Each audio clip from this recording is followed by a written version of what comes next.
प्रयाग राखी तो बनवा लिया, अब झोले में साड़ी पड़ी है जो 75 जगह से फटी है, और राम की तरफ देखता है कि जीजा देख जाएंगे मैं फटी साड़ी ले रहा हूं तो बड़ी बेइज्जती होगी, दीदी को ताना मार सकते हैं। और राम जी अपने उस छोटे नन्हे मुन्ने साले का भाव देख करके मुंडी को दूसरे तरफ कर ली, और जब दूसरे तरफ कर लिया राम जी ने, तो प्रयाग ने कांपते हाथों से वो साड़ी निकाला झोले से जो 75 जगह से फटी थी, और माता जानकी की तरफ बढ़ा दिया। दीदी दीदी धीरे से कह के ये साड़ी ले लो। बोले साड़ी कैसी? बोले सबको दिया जाता है ना। दीदी मैं कुछ नहीं था, घर में बहुत ढूंढा, ये माता की साड़ी है 75 जगह से फटी हुई, फटी है दीदी, कुछ नहीं, बड़ी गरीब था दीदी, क्या जानो तुम, आती नहीं हो, ये ले लो, छोटे भाई का मान रख लो। ये सुन के माता जानकी का कलेजा रो पड़ता है, रोने लगती है। बोले पगले भाई मैं साड़ी नहीं ले सकती हूँ, रख ले साड़ी, ये साड़ी मैं नहीं ले सकती हूँ। प्रयाग कहता है दीदी छोटे भाई की विनती स्वीकार कर लो, उसके गरीबी की लाज रख लो, कुछ नहीं है देने के लिए, मैं आपको वचन देता हूँ दीदी कि मैं बड़ा हो जाऊंगा, तेरा भाई बड़ा हो जाएगा तो तुझे बढ़िया से बढ़िया साड़ी पहनाएगा, लेकिन आज पहली बार राखी बांध रही हो, भाई की तरफ से भेंट स्वीकार कर लो। माता जानकी रोने लगती, ना भाई, झोले में साड़ी को रख देती, तुम्हें क्या पता, तू नहीं जानता प्रयाग, तेरे सोने के बाद ये मेरे माँ की लाज बचाती है राखी, ये जो साड़ी है ये लाज बचाती है, तेरे सोने के बाद माँ इसी साड़ी को पहनती, फटी हुई जो 75 जगह से है, और साड़ी वो धो देती है, तेरे उठने से पहले सुबह भोर में उठ करके नहा करके फिर वो साड़ी सूख जाती, पहन लेती है। ये साड़ी आज मैंने दे लिया तो मेरी माँ की लाज चली जाएगी, फिर मेरी माँ नहा नहीं पाएगी, कपड़े बदल नहीं पाएगी। माता जानकी बहुत जोर से रोती है। प्रयाग ये सुन करके तड़प उठता है, आज तक प्रयाग को थप्पड़ मिला था, प्यार नहीं मिला था, और माता जानकी प्रयाग को खींच करके अपने कलेजे से लगा लेती है, और जैसे माँ बालक को सहलाती है, माता आज प्यार भरी थपकी देती है, लाड़ प्यार लगाती है। कभी उस बालक को किसी ने अपना भाई नहीं बनाया, आज माता जानकी जब प्यार की थपकी देती है तो प्रयाग सो जाता है। तब तक भोर हो जाती है, भोर हो जाती है। मैया जानकी हनुमान जी से कहती है कि हनुमान जी, बोले हाँ माँ, इसको ले जाओ मेरे मायके जनकपुर में जो भोले बाबा का मंदिर है, चौपाल बना है, वहीं सुला देना इसको। सुबह हो गई, वो मेरी माँ जो मेरी शिष्या है, मेरी माँ बनी है, मेरा एक भाई बना है, वो इसे ढूंढेगी मेरे भाई को। हनुमान जी लेते हैं और ले जाके जनकपुर मिथिला नगरी में सुला देते हैं महादेव के मंदिर में। हनुमान जी चले जाते हैं अयोध्या, हनुमानगढ़ी में समा जाते हैं, और माता जानकी और विष्णु जी जो राम बने थे वो चले जाते हैं वैकुंठ धाम, शेषनाग के से। अब सुबह हो गया, सुबह की राखी थी, दीदी बहनी पहले आ गई थी, रात नहीं। सारे बच्चे घूम रहे हैं राखी बनवा करके, ये देख मेरी राखी बहुत अच्छी है, मेरी दीदी रसगुल्ला लाई थी, मैंने खूब खाया। दूसरा लड़का कहता छोटा, ये देख मेरी राखी, मेरी दीदी पेला लाई थी, मैंने खूब पेला खाया। तब तक प्रयाग की भी आंख खुल जाती है, प्रयाग की भी आंख खुल जाती है। देख मेरी राखी, देख यहाँ से यहाँ तक देख, मैं अपनी दीदी जानकी अपने जीजा राम के यहाँ से आ रहा हूँ अयोध्या से। तुम लोग कहते हो तेरे जीजा नहीं, जान दीदी नहीं है, तुम लोग झूठ बोलते हो। ये देख सब पे लिखा है राम जानकी। तब तक एक लड़की ने बड़ा था, 2 थप्पड़ मारा खींच के। माँ आ गई थी खोजती हुई प्रयाग की, लेकिन माँ की मजाल कहा कि किसी बच्चे को डांट भी दे, माँ की मजाल कहा।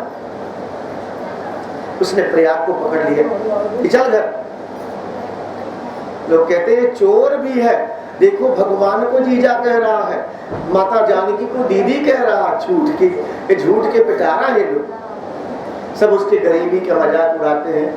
माँ लेके जाती घर में प्रयाग को, बोले प्रयाग? बोले हाँ माँ। बोले तू सुबह सुबह कहाँ चला गया? बोले माँ तू सो गई आज मुझे सुलाने में, मैं पता याद करता रहा, दीदी मेरी जानकी, जीजा मेरी राम, अवधपुर धाम बोलो जय हनुमान, बोलो जय हनुमान। बोले तब? बोले मैं अयोध्या चला गया, दीदी से राखी बनवाने वहां से आ रहा हूँ। बोले क्यों झूठ बोलता है? बोले माँ तूने 2 चीज सिखाया है कि हे बेटा प्रयाग, कभी झूठ मत बोलना और कभी चोरी मत करना। क्या तुमने मुझे झूठ बताया था कि तेरी बहन का नाम जानकी है, तेरे जीजा का नाम राम है, अयोध्या उनका धाम है? क्या माँ तूने झूठ बताया था मुझसे? अब वो तो सिमरन जाती, बोलती नहीं। बोले अगर तूने सही कहा है तो मेरी बात भी सही है, मैं अयोध्या से आ रहा हूँ जानकी दीदी से राखी बना के, और जीजा भी आए थे हाथी पे बैठ के। माँ कहती ठीक से बता कैसे क्या हुआ? बोले ए माँ तेरी सौगंध में झूठ नहीं बोल रहा हूँ, जब तू सो गई तो मैं गया अयोध्या, बोले बाबा को प्रणाम किया कि पार लगाना मेरी नैया को, और वो तेरी फटी साड़ी लेके गया मैं, दीदी मेरी जानकी, जीजा मेरी राम, अवधपुर धाम बोलो जय हनुमान, बोलो जय हनुमान याद करते हुए। और उसके बाद मैया, बोले फिर क्या मैया? जंगल पड़ गया। बोले फिर शेर बाघ आ गए। बोले फिर? बोले मैं मृत्यु का नाटक कर गया, बेहोश हो गया। बोले फिर? बोले उल्लू बना दिया शेर बाघ को, और फिर मेरी आंख खुली तो मैं अयोध्या एक चबूतरे पे सो रहा था हनुमानगढ़ी के बाहर। तू पागल है माँ, बहुत नजदीक अयोध्या, मैं नींद में सोते सोते जंगल से पहुंच गया अयोध्या। अब तू कहती जनकपुर से अयोध्या बहुत दूर, नेपाल से। माँ कहती है जरूर बजरंगबली ने सहायता की हो, भोलेनाथ ने सहायता की हो। फिर क्या मैया? मैं ढूंढता रहा, कहीं कोई बता देता, कहीं कोई। फिर एक जगह बैठ के मैंने कहा जनकपुर नहीं जाऊंगा, सर पटक दूंगा, मर जाऊंगा, लोगों का ताना नहीं सुनूंगा अगर जीजा जीजी नहीं आए।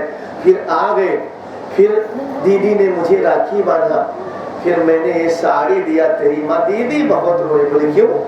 बोले दीदी ने नहीं लिया, बोली मेरी माँ की लाज है, तेरे सोने के बाद यही तो मेरे माँ पहनती है,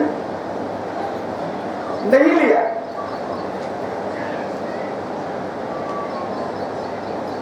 नहीं लिया और कहा तू क्या जाने माँ, तूने मुझसे नहीं बताया, दीदी ने बताया ये बात, दीदी सब जानती है। बहुत रोई कि मेरी माँ की लाज है बचाती, मैं नहीं लूंगी। बोले बस पगली मत बोला।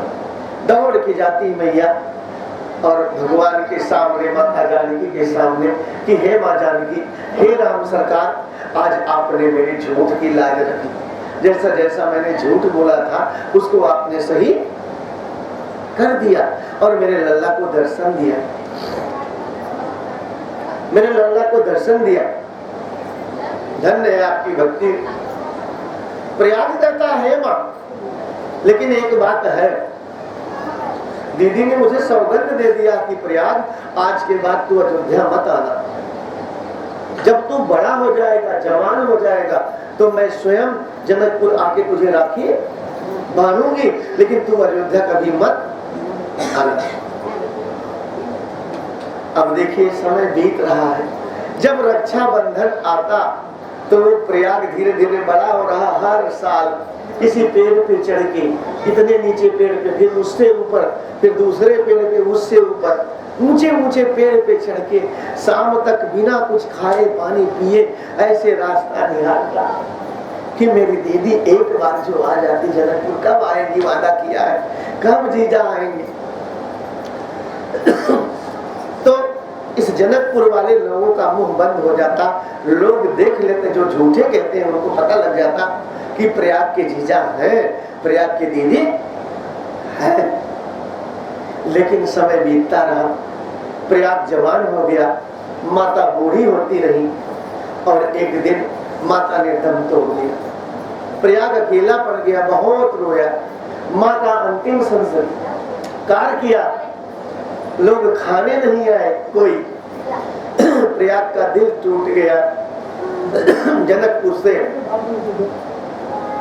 और प्रयाग जो है चला गया अयोध्या। बोले वहीं जाके दीदी जीजा की डांट सह लूंगा, भले कसम दिया है, लेकिन वहीं दीदी जीजा के चरणों में रहूंगा, जीजा के काम में हाथ बटाऊंगा, और जो है वहीं पड़ा रहूंगा, भक्ति करूंगा। अयोध्या आ जाते हैं प्रयाग, और अयोध्या आ जाते हैं, और अयोध्या आकर के जो है सबसे पूछते हैं कि मेरे जीजा कहाँ मिलेंगे, राम जीजा, मेरी दीदी जानकी कहाँ मिलेंगी। लोगों से पूछते, लोग हंसते, पागल, भगवान को जीजा कह रहा है और माता जानकी को दीदी कह रहा है, पागल आ गई, कोई पत्थर भी मार देता। और वो तो भक्ति में दीवाने, और जो दीवाना रहता जिसका उसका हाल वही जानता है। ऐसे जैसे राधा कान्हा के दीवाने, राधा दीवानी कान्हा की और कान्हा राधा के दीवाने, लेकिन ऐसे दीवानेपन में राधा की और उनके सखियों की आदत गड़बड़ हो गई। वो नहाने जाते तो श्याम के इंतजार में नग्न होके नहाती। एक बार श्याम ने सबकी बुद्धि सही किया, कैसे?